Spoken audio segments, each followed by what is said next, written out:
It is a few minutes to 9 o'clock right here in Kenya's capital, Nairobi. Good evening and a very warm welcome to the Daily Report right here on TV 47, the home of untold stories. Every Tuesday, we bring you the People's Court. On such a day last year, Kenyans were gearing up for a historic event, the inauguration of Dr. William Ruto, who was sworn in as President of the Republic of Kenya, the 5th President. That ushered in his presidency, and the last 364 days have not only been tumultuous but full of various events. And tonight we take stock of that on the People's Court. My name is George Maringa, and as always, I'm not alone. Victor Muyakane and Linda Alela are also in studio. Over to you guys. Well, thank you so much. And as we review on this great year of Dr. William Samoei Ruto, remember it's all about the people of Kenya. Just where are we headed with the Kenya Kwanza government? As we take a look at it, it's very, very important that you know on People's Court we get to engage you back at home. But of importance, we'll be having a set of guests right here. And equally, we make it even better by making sure that we loop in our correspondents from the different parts of the country, just so they would engage you wherever you are, and you tell us what you make of the presidency of Dr. William Ruto and the Kenya Kwanza government. Welcome on board once again. My name is Linda Alela, and at this very point, I want to hand you over to Victor Muyakane to tell us some more on what to expect. Vicky. Right, thank you, Linda. This is, of course, a conversation on the People's Court. You can see the seats, the empty seats behind me. It's indicative of a lot of guests that we're going to have this evening. And if you notice, my position is rather elevated. And that's exactly what we're going to be delivering to you. Elevated insights into a conversation about a government for you and by you. This is your conversation. So I ask you to join us this evening on the People's Court. My name is Victor Muyakane. But before we start with anything, indeed, first, the highlights. Tonight, a new survey reveals that 53% of Kenyans believe that the country is currently headed in the wrong direction, while only 30% feel that it is moving in the right direction. We tell you the reason behind that. Kenyans may soon have the opportunity to utilize a digital ID, as a crucial government committee has given its endorsement to the proposed design and security features of the upcoming Maisha card. Huduma number to now what we are calling Maisha number. The new number is called Maisha number, which is a UPI, and it integrates all the databases from all the existing databases, whether it's civil registration, it's national registration, it is immigration, it is refugees.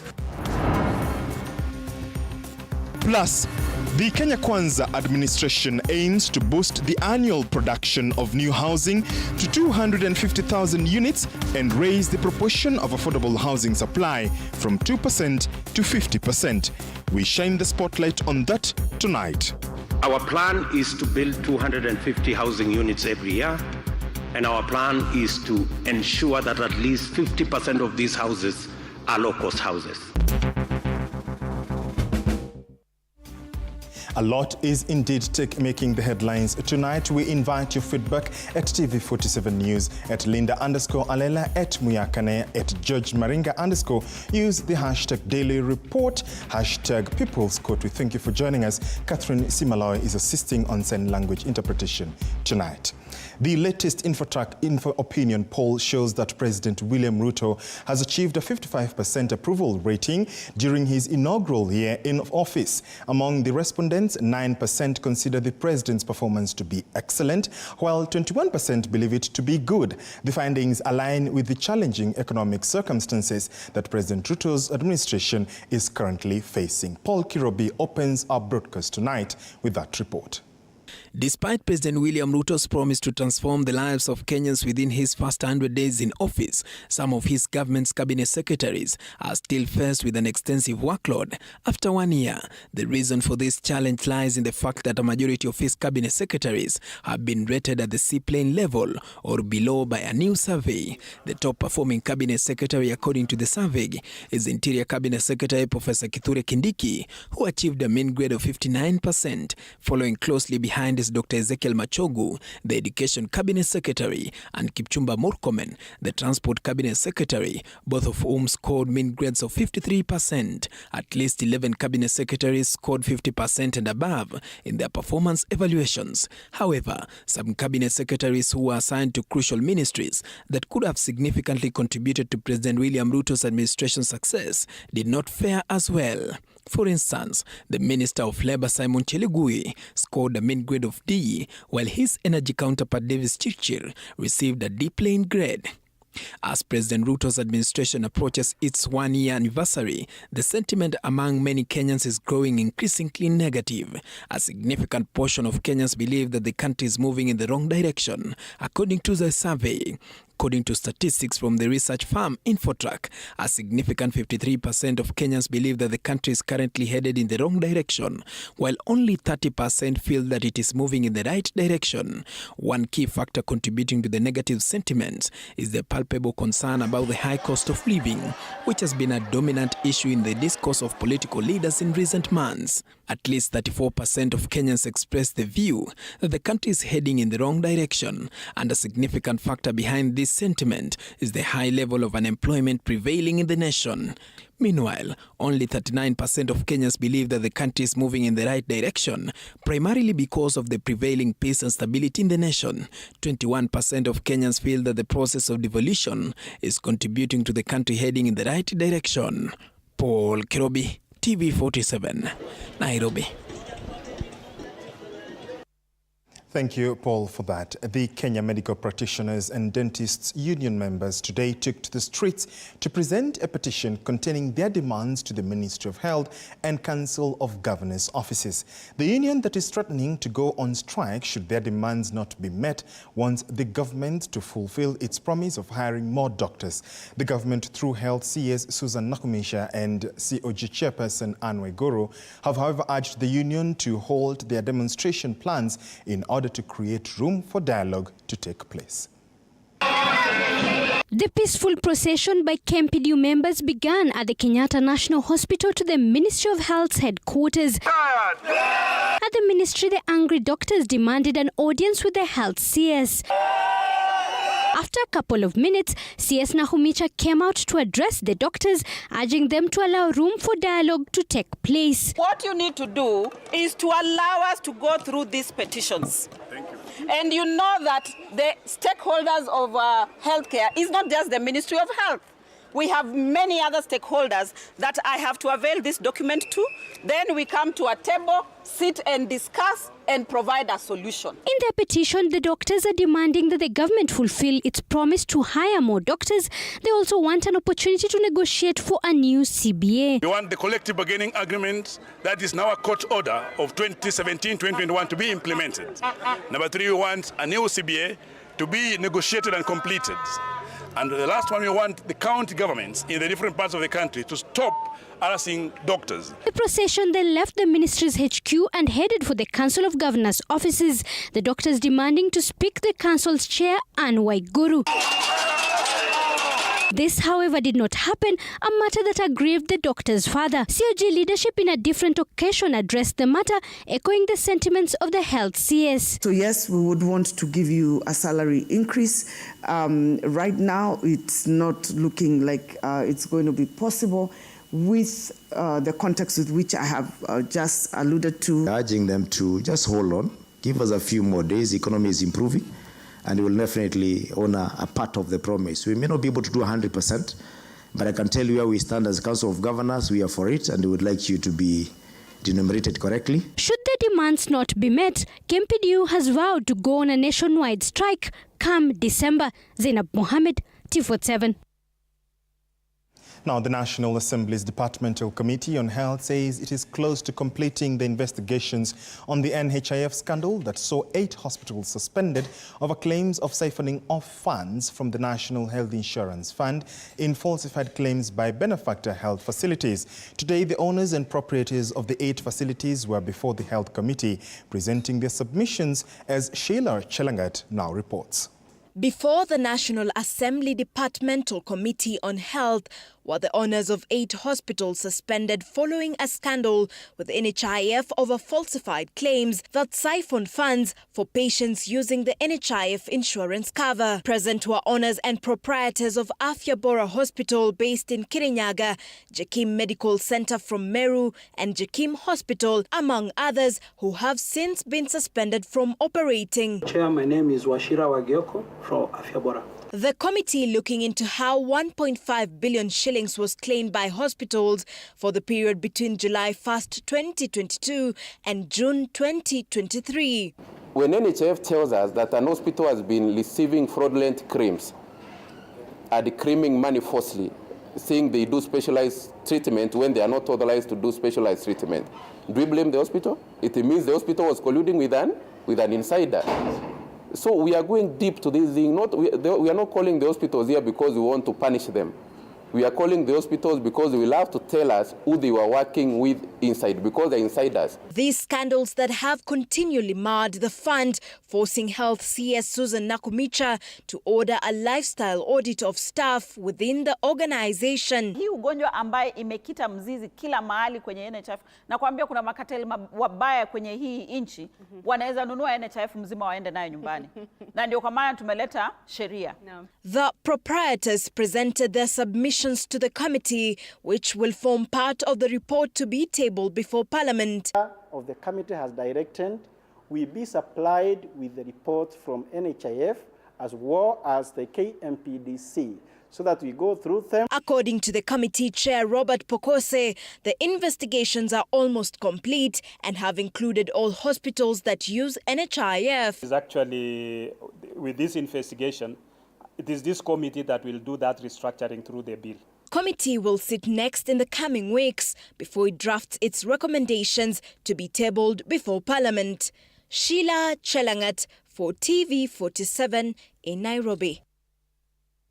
To a story that has made headlines throughout the day, and the government will in 2 weeks' time launch the new 3rd generation IDs known as Maisha Card in a project that will cost the government 1 billion shillings. The digital cards will phase out the current national identification cards and will be used as the official identifier throughout all education stages, tax payment through the Kenya Revenue Authority, that is KRA, and the death certificate number upon demise. And Rin Kilemi reports.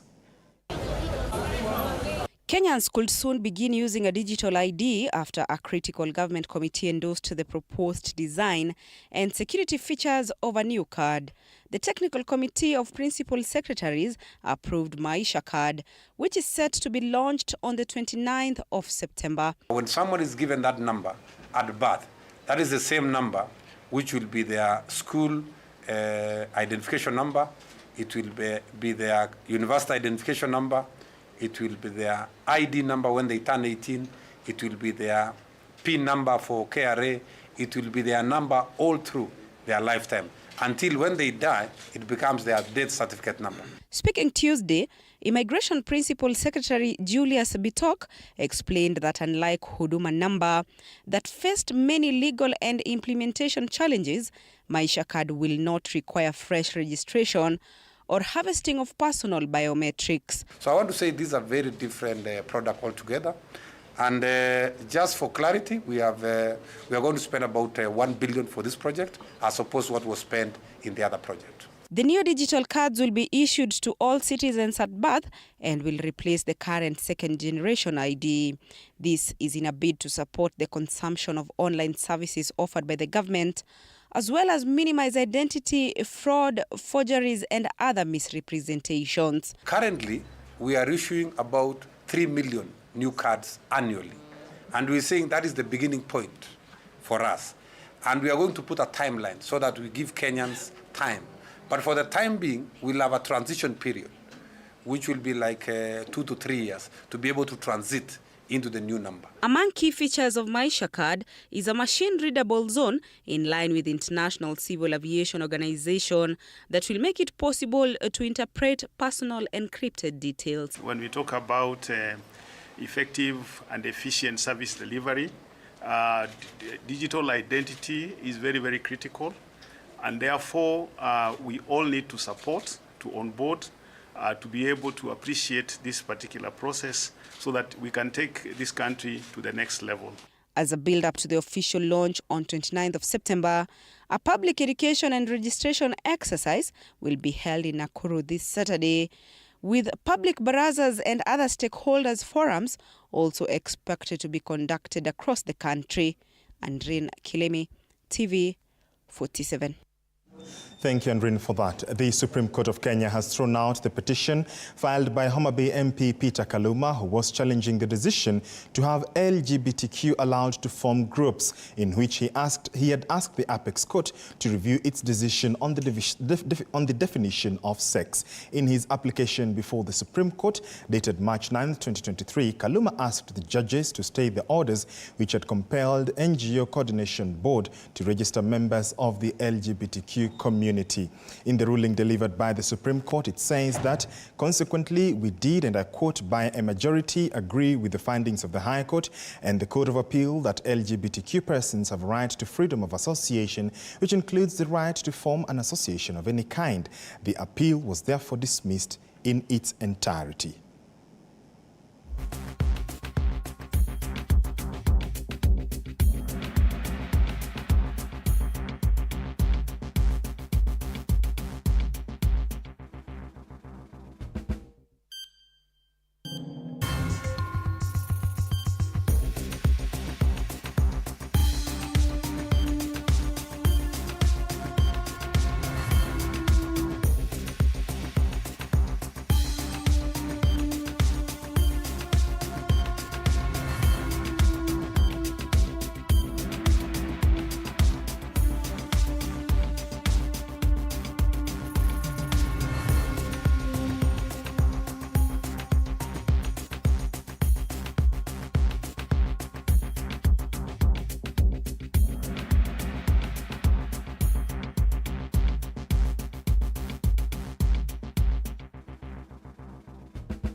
Now, Cabinet Secretary for Defense Aden Duale has revealed that the government will not hesitate to forcefully disarm individuals possessing illegal weapons in the 6 counties of the North Rift in a bid to quell the rampant bandit attacks in the region. Chichi Josephine tells us more.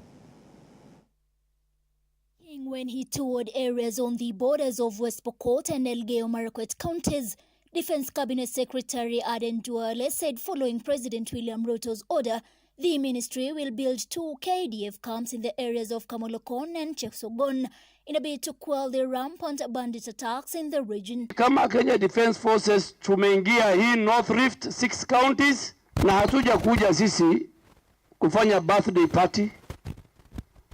Sisi tumekuja hapa kazi kusaidiana na polisi kupitia amri ya rais kama chairman ya National Security Council ya kwamba liwe liwalo lazima Kerio Valley wamama, watoto, wakazi wapate amani. The CS ordered the arrest of those involved in the murder of 2 people and the burning of security officers' vehicle at Kaban and Litar areas, also demanding that those in possession of illegal guns surrender them immediately. Mtaona ile operation ambayo kusikia ya kuokota silaha.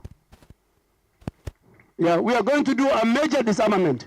Tutaokota silaha. Kama uko na bunduki, ile bunduki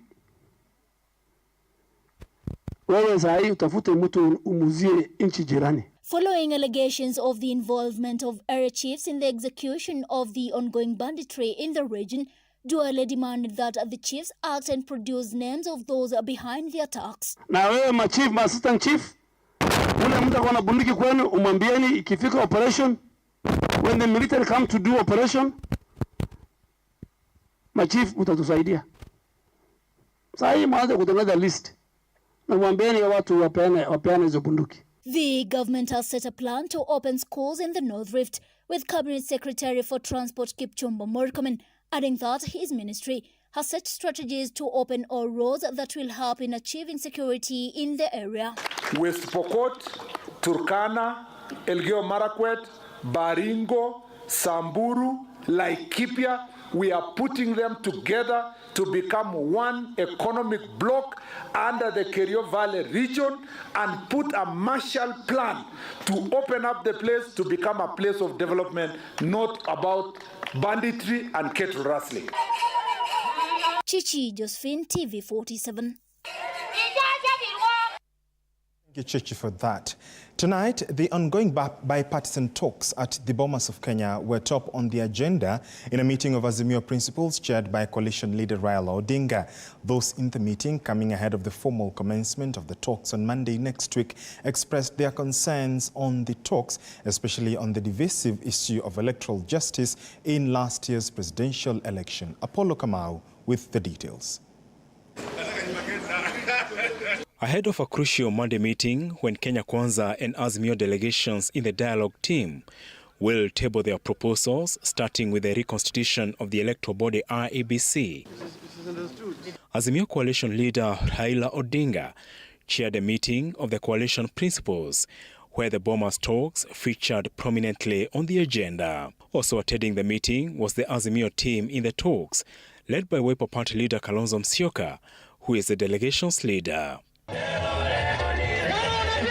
The meeting resolved that two of Azimio's key issues, the audit of last year's presidential election results and the cost of living, will have to be part of the agenda due to Kenya Kwanza's opposition to the two issues outside the talks. Azimio principals are expected to communicate the position on Thursday this week, ahead of Monday.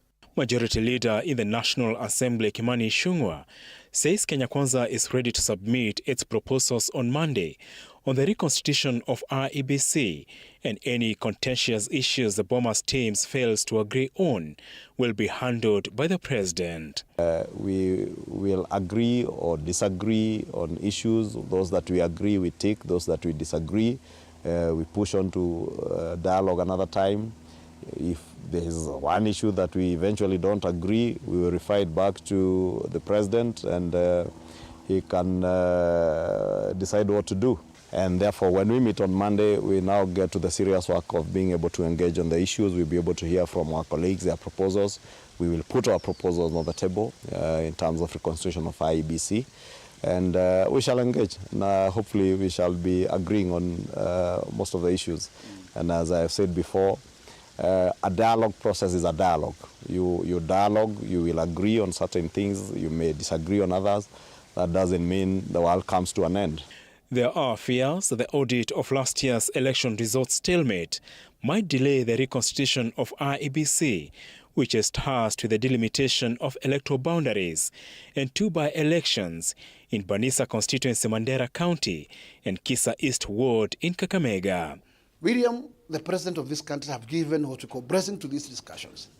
So could we not be hearing those other side issues? Because once you give a goodwill to a certain cause, let us see that cause coming to an end. To seal this vacuum of IBC, if they can sort that as the first instance, then those other issues they can keep discussing, and I have no problem, whatever time it can take. The issue of electoral justice and the cost of living have featured prominently in the memoranda currently being submitted to the technical team, which is compiling a report ahead of Monday. Apollo Kamau, TV 47. Now, the court has issued temporary orders barring the Orange Democratic Movement, ODM, from expelling Kisumu Senator Tom Ojenda and MPs Elisha Odhiambo and Felix Jalango Oduor from the party. The political party's disputes tribunal on Tuesday gave the orders after the three challenged their expulsion over allegations of violating the party's constitution. Eric Matika informs us of more. The court has reprieved the three ODM party members Kisumu Senator Tom Ojenda and MPs Elisha Odhiambo and Felix Jalango Oduor, who were expelled last Wednesday alongside MPs Karoli Omondi of Suba South and Gideon Ochanda of Bondo for allegedly violating ODM's constitution and the Political Parties Act 2011 by openly associating with and supporting activities of President William Ruto's ruling Kenya Kwanza Party. The Political Parties Disputes Tribunal issued an interim order barring ODM from removing their names from the party register. In the ruling, tribunal chairperson Desmond Nungo granted a conservatory order suspending ODM's decision to expel the politicians from the party, and I quote, "In the interim and pending the hearing and determination of this application, this honorable tribunal hereby issues interim conservatory orders staying the implementation and execution of the decision of the first respondent to expel the complainant, Honorable Felix Oduor Kothe from the Orange Democratic Movement Party." This notification of expulsion and deregistration from the party is shocking to the complainant because he was not given a chance to be heard on the subject complaints. Neither was he given an opportunity to defend himself nor informed or notified of any decision and reasons as to why the first respondent's National Executive Committee has taken such a draconian measure. Questions were raised on why the party chose to spare Nairobi woman representative Esther Passaris, despite her going against the party position and voting for the Finance Bill 2023, which is now an act. Nairobi Senator Edwin Sifuna, in an exclusive interview with Radio 47, revealed that Passaris humbled and apologized when she appeared before the ODM disciplinary committee to show cause, noting that the other ODM MPs displayed blatant disrespect to the party, which tainted ODM's image, hence they were expelled. Tofauti ya Mheshimiwa Passaris na hawa wengine, wakati ambapo umeitwa kwenye disciplinary committee na ripoti hiyo iko, mnaijua, yeye ameomba msamaha. Hawa wengine na wao wameendelea, ukiona vile semi zao, hata walipokuja pale kwenye disciplinary committee, mtu kwa mfano anakuja na wakili ambaye anajulikana huyu ni wakili wa UDA. Unajua vitu vidogo vidogo, yani kusuta chama, kufanya chama kisikie ni kama hii process yote haina maana. The case will be mentioned on September 21st to check on compliance and further directions. Eric Matika, TV47. Now, as earlier mentioned, we will be having the People's Court on the broadcast tonight. That is coming in a few minutes from now. But to a story that sets the pace, remember, we are taking a scorecard on the performance of the Kenya Kwanza government, and housing is a fundamental right, but the majority of Kenyans live in deplorable conditions. The requirements for urban houses should be 250,000 units in a year, but you only get 50,000 units, creating a deficit of 200,000 units. Tonight, we examine the progress of Kenya Kwanza's scorecard in evaluating President William Ruto's commitments to housing and settlement issues. We debunk the 1.5% levy that was also introduced in the 2023-2024 budget. Take a look.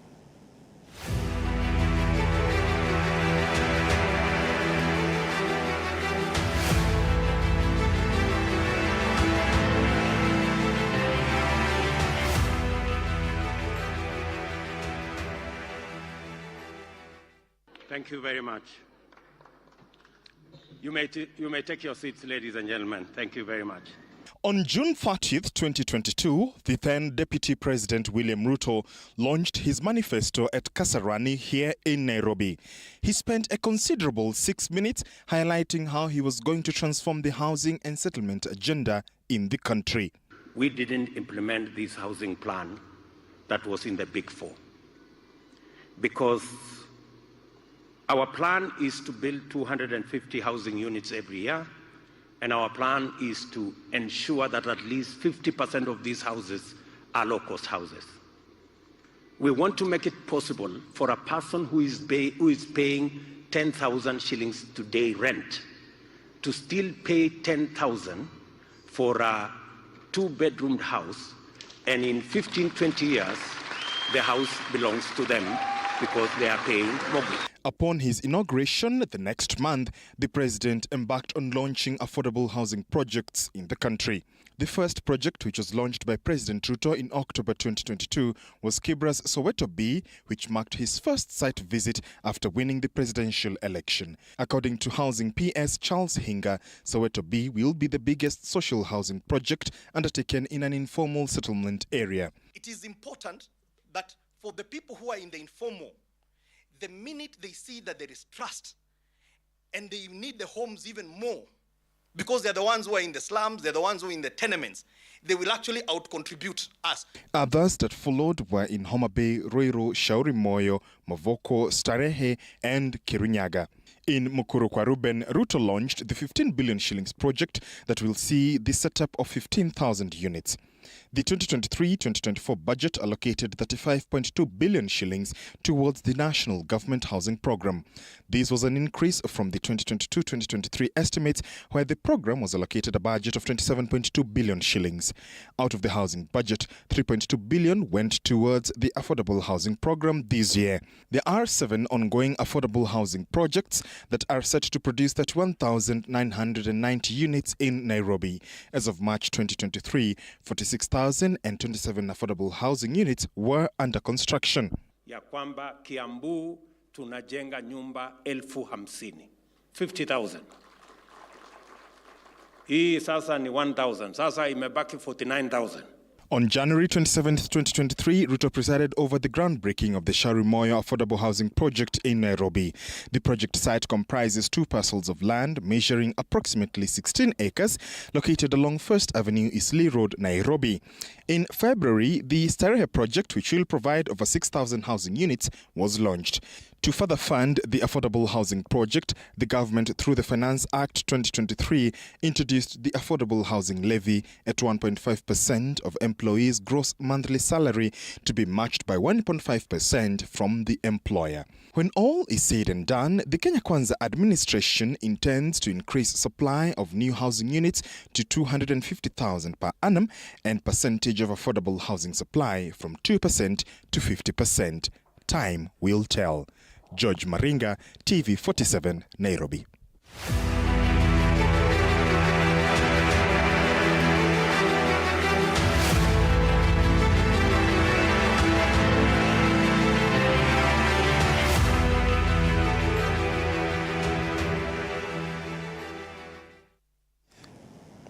And indeed, we will be taking stock of the 1 year under the Kenya Kwanza administration under the leadership of President William Ruto. As you can see, our guests are already here in studio for that important conversation that we promised you will be taking place on People's Court right here on TV47. We have 8 guests here in studio. We shall also be crossing over to several counties in the country. You want to stand by for that conversation. Much more coming up after this short commercial break. Do stay with us. We shall be coming back with Victor Muyakane, Linda Alela, and myself.